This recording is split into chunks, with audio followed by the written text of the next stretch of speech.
حالانکہ جگر چھلنی ہونے لگتا ہے، ایسی ایسی چیزیں ہو رہی ہیں۔ اب تو ماشاءاللہ ناچ گانے کو بھی شرعی حیثیتیں دی جا رہی ہیں۔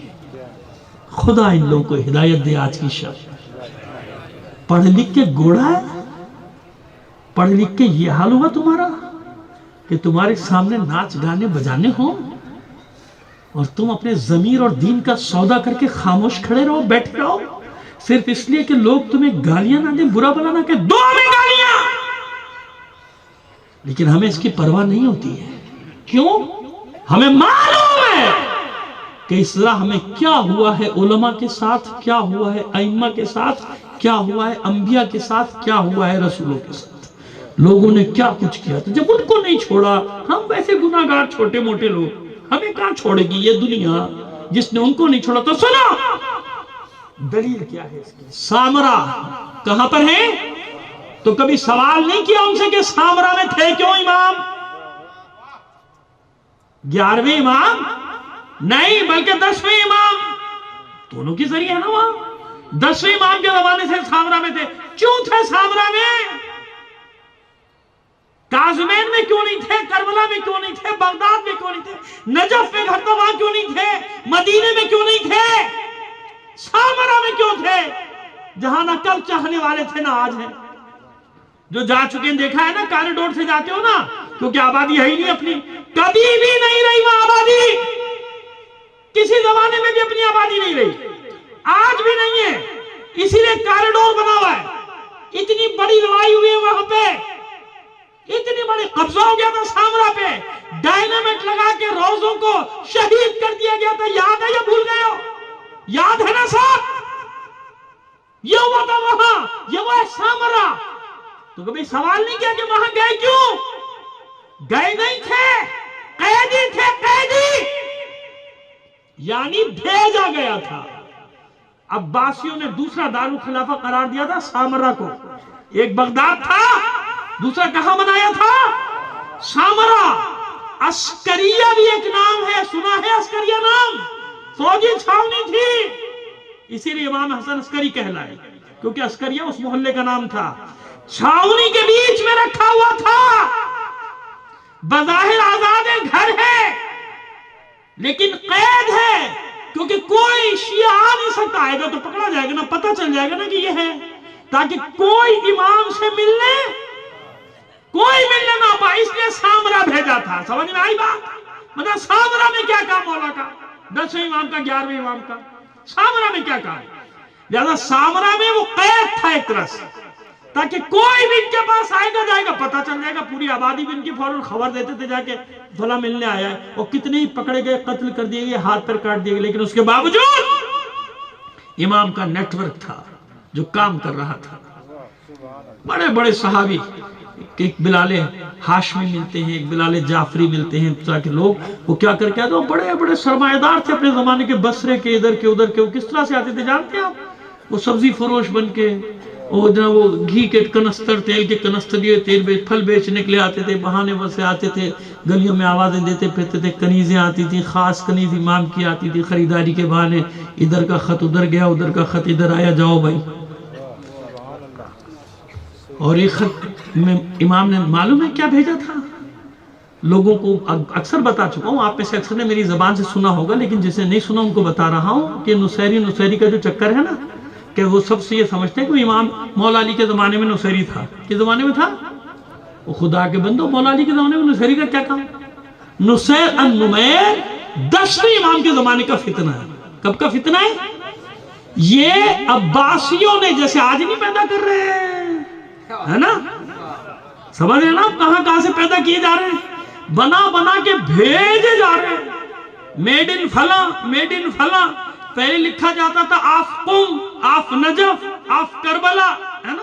کربلائی، قمی، نجفی، مشہدی۔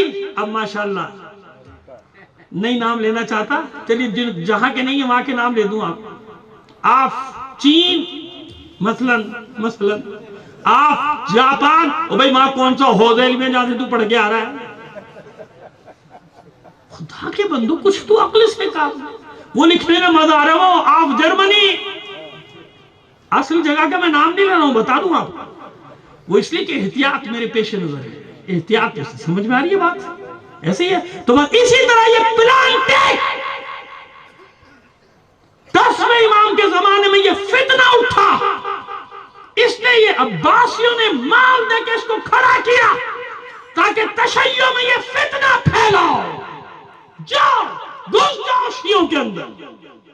اس نے الوہیت کا حلول ہونے کا عقیدہ اس نے بنایا کہ اللہ حلول کرتا ہے۔ محمد میں حلول کیا معاذ اللہ، پھر اس کے بعد معاذ اللہ علی میں حلول کیا معاذ اللہ، پھر حسن میں، اور اب یہ جو سامرا میں قید ہے اس میں حلول کیا۔ اور جناب وہ نعرہ ایسا تھا کہ مولائی سارے پیچھے پیچھے جیسے آج کل ہوتا ہے۔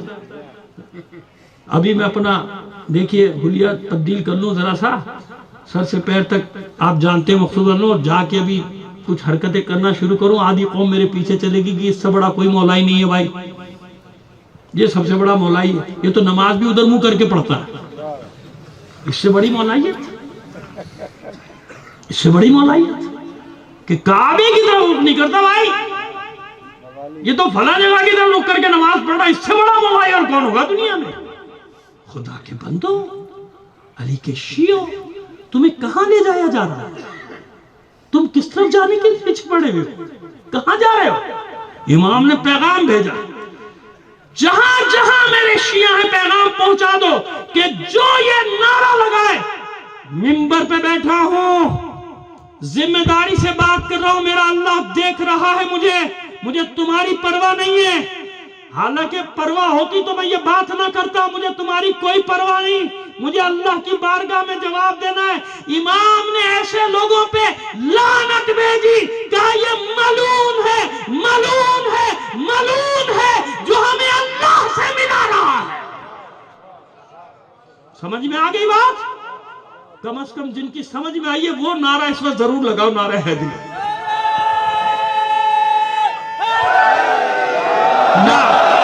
نعرہ تکبیر، اللہ، نعرہ رسالت، یا رسول اللہ، نعرہ حیدری۔ اب سمجھ میں آ گئی بات کہ مسئلہ کیا ہے؟ میرا مولا فرماتا ہے نعرے جتنے فضائل پڑھنے پڑھو، دنیا چھپاتی ہے تم مت چھپاؤ، بیان کرو، لیکن خبردار ایک حد بتائی مولا نے، میں نہیں بتا رہا۔ کہتے ہیں یہ مولا کی حد بتاتے، مولا کے فضائل کی حد بتاتے، الو بناتے ہو لوگوں کو، ہم نے کب حد بتائی؟ ہمیں خود ہی نہیں معلوم، تمہیں کیا بتائیں گے؟ دنیا میں کسی کو معلوم ہے مولا کی حد؟ کون جانے بھائی؟ اللہ جانے یا رسول جانے، اور کون جانتا ہے مولا کی حد؟ لیکن مولا نے ہماری حد بتائی، ہماری مولا نے بتائی کہ خوب فضائل پڑھو ہمارے، لیکن خبردار وہاں تک نہ جانا۔ سمجھ میں آگئی بات میری؟